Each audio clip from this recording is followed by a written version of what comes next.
بسم اللہ الرحمن الرحیم۔ سوشل سائنسز سے متعلق فقہی سوالات جو ماڈرن زمانے میں آ رہے ہیں، تو آج ہمارا ٹاپک ہے ماڈرن لائف اسٹائل میں مسلمانوں کا عمل، یعنی مسلمانوں کو کیا کرنا چاہیے کیا نہیں کرنا چاہیے، کیونکہ ماڈرن لائف اسٹائل میں آ سکتے ہیں۔ اب آپ کہیں گے جی اس میں کیا برائی ہے، تو آئیے کچھ سوال آپ کے سامنے عرض کرتا ہوں۔ اسلام قبول کرنے پر نو مسلم کی تربیت کیسے کی جائے، ہے نا، لاجیکل سوال ہے۔ اب آپ سوچیں آپ کیا اسٹریٹجی بنائیں گے، اور پچھلے لیکچر میں آپ نے تفصیل سے دعوت کے لیے جو اصول اللہ تعالیٰ نے قرآن میں بتائے تو آپ اس کو کیسے اپلائی کریں گے۔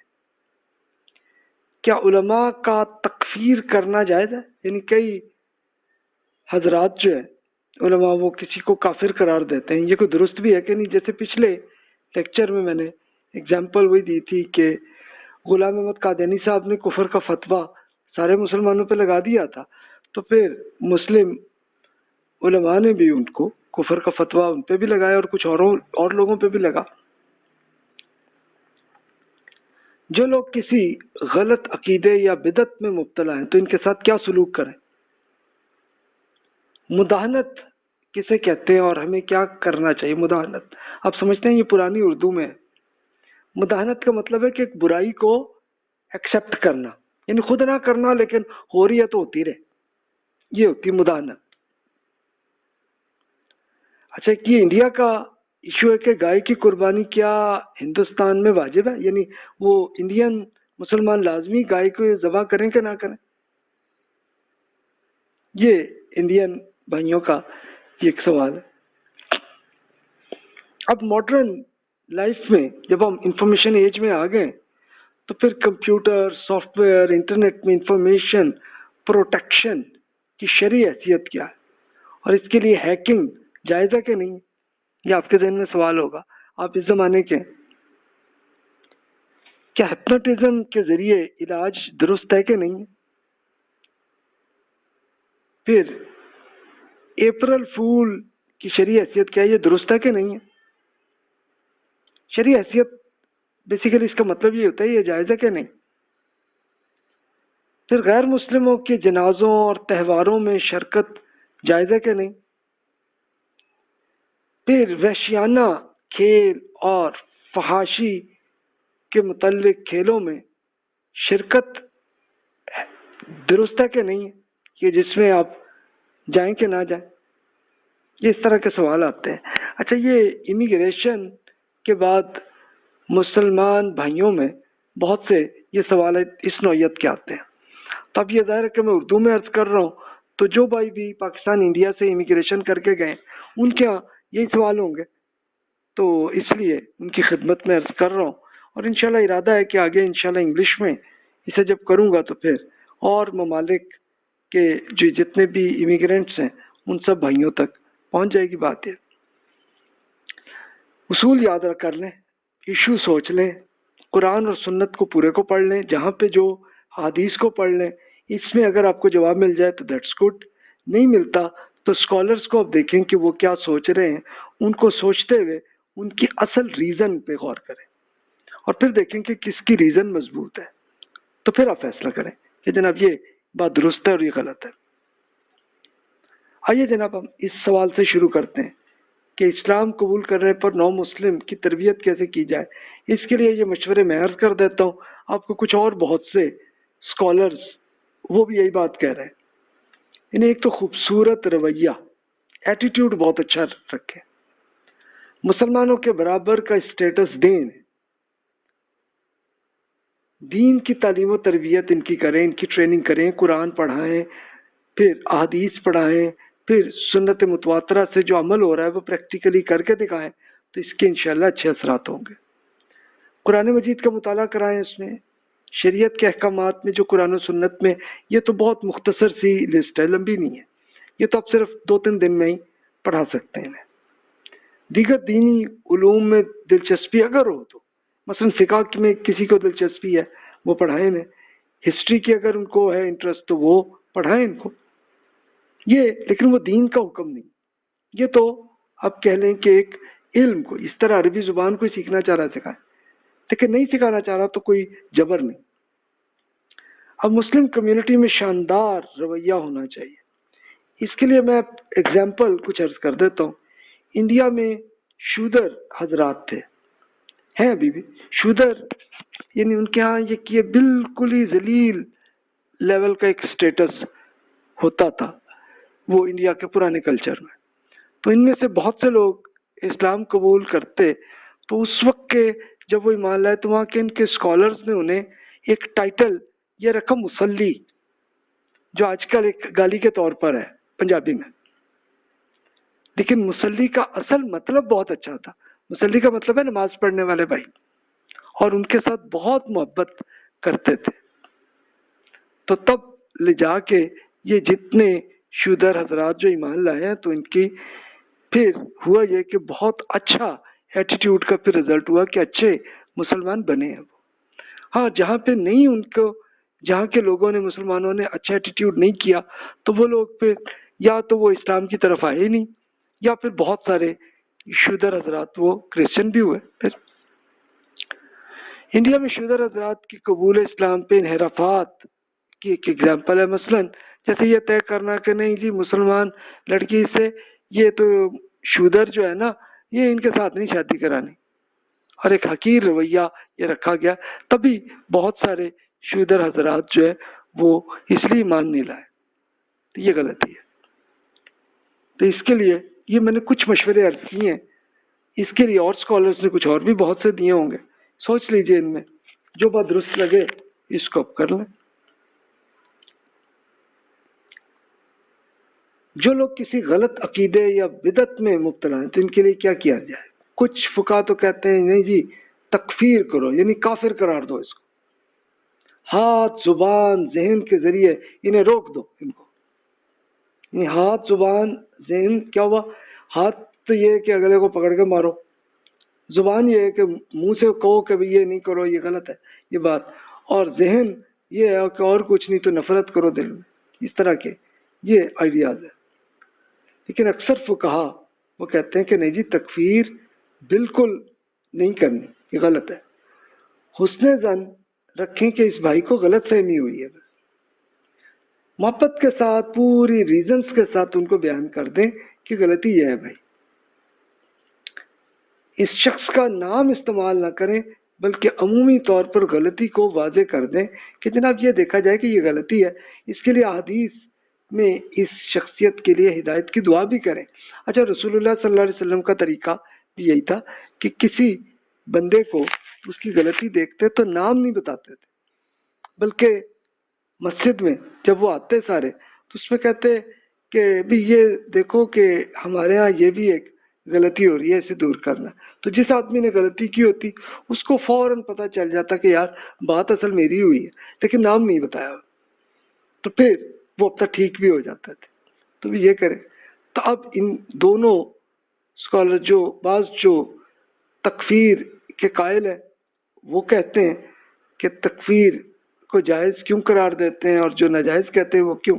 تو دیکھیے تکفیر کہتے ہیں کہ جس کا خیال قرآن حدیث توحید شریعت کے خلاف ہے تو وہ کافر ہے، اسے کافر قرار دو، وہ کہتے ہیں۔ تکفیر کرنے والوں پہ جو تنقید میں وہ کہتے ہیں کسی مسلمان کو کافر کہنا حرام ہے، اس کے لیے وہ کچھ احادیث پیش کرتے ہیں۔ مسلم کی ہے کہ عبداللہ بن عمر رضی اللہ عنہ سے روایت ہے کہ رسول اللہ صلی اللہ علیہ وسلم نے فرمایا جس شخص نے بھی کسی بھائی کو کہا کہ اے کافر تو ان دونوں میں سے ایک کافر ہو گیا۔ اور روایت میں پھر یہ ہوا کہ اگر کسی نے دوسرے کو کافر کہا تو ان میں سے ایک نے کفر کیا۔ اگر دوسرا شخص کافر ہے تو اس کی ساتھی نے درست بات کہی ہے، اور اگر وہ ایسا نہ تھا بلکہ اس نے کہا، یعنی اگر وہ کافر تھا ہی نہیں لیکن اپنے کافر کہنے والا کفر کی طرف لوٹ گیا، پھر یعنی اس کا مطلب یہ ہے کہ جس نے کفر کا فتویٰ دیا ہے تو وہ خود کافر بن سکتا ہے۔ اس حدیث کا یہ مطلب کہ اگر دوسرا اگر واقعی کفر میں ہے چلو پھر تو بات ٹھیک ہوئی، لیکن اگر نہیں ہے یعنی اس کو کوئی محض غلط فہمی ہوئی ہے تو پھر کفر کا تو وہ کفر بندے کافر کہنے والے پہ اس پہ آ گئی ہے، اس کا جو بھی گناہ ہے جو بھی معاملہ آنا ہے اللہ کے حضور وہ ہونا ہے۔ اس طرح انس رضی اللہ عنہ بیان کرتے ہیں کہ رسول اللہ صلی اللہ علیہ وسلم نے ارشاد فرمایا 3 باتیں ایمان کی بنیاد میں ہیں، جو لا الہ الا اللہ کہے اسے تکلیف نہ دینا، کسی گناہ کی وجہ سے اس کی تکفیر نہ کرنا، اس کو کافر نہ کہنا اگر وہ گناہ بھی کرے تو، اور نہ ہم اسے کسی عمل سے اسلام سے نکالیں، اسلام سے باہر بھی نہ نکالیے گا اسے۔ تو یہ ایک اور حدیث میں ہے۔ تو اسی بیس پہ پھر وہ لاجیکلی یہ کہتے ہیں کہ جناب تکفیر کی وجہ سے ہر فرقے کے علماء دوسروں کو کافر قرار دے دیتے ہیں، جس کے برعکس دوسرے انہیں بھی کافر قرار دیتے، اور پھر ٹوٹل کرے تو پوری امت مسلمہ سارے کافر بن جاتے ہیں۔ یہ پریکٹیکلی کیس ہوا ہے، یعنی ایک فرقے کے لوگ دوسرے کو کافر کہتے ہیں، وہ اس کو کافر کہتے ہیں، تو رزلٹ پھر یہی ہوا کہ سارے کافر ہو گئے۔ امت مسلمہ کے فرقوں کی آپس میں جنگیں اسی بیس پہ ہوئی، ایک دوسرے کو کافر کا، اگلے کی کوئی غلطی ہوئی ہے تو اس غلطی پہ یہ اتنا کہا، تو بھائی اس کے لیے اچھا ایٹیٹیوڈ یہی ہونا چاہیے کہ بھی ان تک واضح کر دیں بات کہ بھائی سوری آپ کو یہ غلط فہمی ہوئی ہے، اگر آپ اجازت دیں تو میں کچھ کہوں، اور پھر کر لیں، دعوت پہنچا دیں، اور پھر رزلٹ کو نہ سوچیں، وہ جانے اور اللہ جانے۔ کفر کا فیصلہ تو اللہ تعالیٰ ہی کر سکتا ہے، انسان کو اجازت نہیں ہے کہ وہ دوسروں کو کافر قرار دے۔ اب رسول اللہ صلی اللہ علیہ وسلم کی حدیث میں جن لوگوں کو کافر قرار دیا انہیں اللہ تعالیٰ نے بتایا، اس کے لیے خود اللہ تعالیٰ نے قرآن مجید میں نام بھی بتا دیا ہے، تبت یدا ابی لہب، کہ ابو لہب جو رسول اللہ صلی اللہ علیہ وسلم کے چچا تھے، ان کے نام پہ اللہ تعالیٰ نے بتا دیا ہے کہ یہ کافر ہے۔ تو یہ پھر رزلٹ ہے۔ اب دیکھیے اللہ تعالیٰ نے یہ واضح کر دیا سورۃ البقرہ کی 256 آیت میں، فرمایا بسم اللہ الرحمن الرحیم لا اکراہ فی الدین قد تبین الرشد من الغی فمن یکفر بالطاغوت ویؤمن باللہ فقد استمسک بالعروۃ الوثقی لا انقسام لها واللہ سمیع علیم۔ یہ جو رویہ چاہیں اختیار کریں، دین کے معاملے میں اللہ کی طرف سے کوئی جبر نہیں۔ حقیقت یہ ہے کہ ہدایت اس قرآن کے بعد اب گمراہی سے بالکل الگ ہو چکی ہے، لہذا جس نے شیطان کا انکار کیا اور اللہ کو مانا تو اس نے گویا نہایت مضبوطی رسی پکڑ لی ہے جو کبھی ٹوٹنے والی نہیں ہے۔ یہ اس لیے کہ اللہ تعالیٰ سننے اور جاننے والا ہے، یعنی اللہ تعالیٰ نے ہر انسان کو آزادی دی ہے، جس طرح سوچیں کریں، جو عمل کریں، رزلٹ اللہ نے دینا۔ تو اس لیے کفر کے فتوے وہ نہ کریں۔ دوسرے کی اگر غلط فہمی ہے آپ کو ہوئی ہے اس کو، تو محبت کے ساتھ بس میسج پہنچا دیں، اجازت لے کے پھر اگلے سے کہیں، تو پھر انشاءاللہ اگلے کو بھی فوراً سمجھ نہیں آئے گی اسے، لیکن انشاءاللہ ہوتے ہوتے 5-10 سال 15 سال بعد اس پہ اثر آ جاتا ہے۔ یہ میں نے پریکٹیکل کیس دیکھے کہ کئی سے لوگ کے جو ایک بالکل گمراہی یا کسی معاملے میں تھے، لیکن اب وہ 10-15 سال بعد میچور ہوئے تو پھر ان کو احساس ہوا ہاں یار واقعی قرآن میں یہ بات ہے، ہاں یہ ٹھیک ہے، یہ غلطی تھی میری۔ تو جناب یہ کریں۔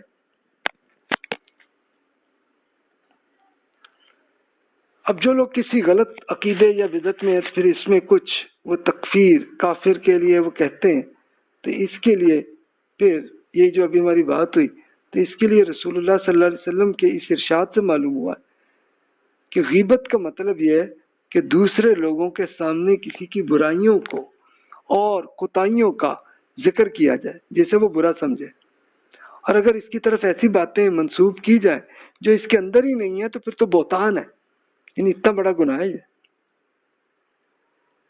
یعنی دوسرے آدمی آپ کو لگا یہ غلط فہمی ہوئی ہے یا یہ ایک غلط عقیدے پہ یا غلط بدعت میں آ گئے، تو بھی ان سے اب وہ نہ کریں، محبت سے وہ کریں، ان کے لیے ہدایت کی دعا کیا کریں۔ اور غیبت یہ ہے کہ اگلے کو ایسے سٹائل سے یا ایک باڈی لینگویج سے کرنا کہ وہ اگلا جو ہے نا اس کو برا لگے، یہ نہ کریں۔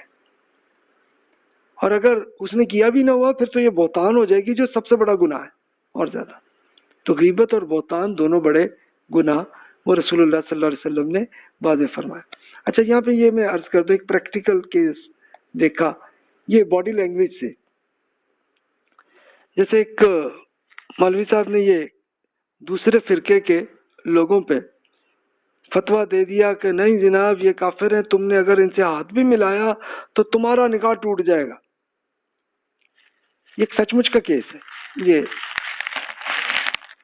اب ہوا یہ کہ دوسرے فرقے والے جن پہ انہوں نے یہ فتویٰ دیا تھا جن کے خلاف کفر کا، تو ان کے وہ مولوی صاحب نے یہ کیا، وہ جان بوجھ کے ان کی مسجد میں پہنچے اور جو بھی وہاں سے نکل رہا ہے سب سے ہاتھ ملا رہے.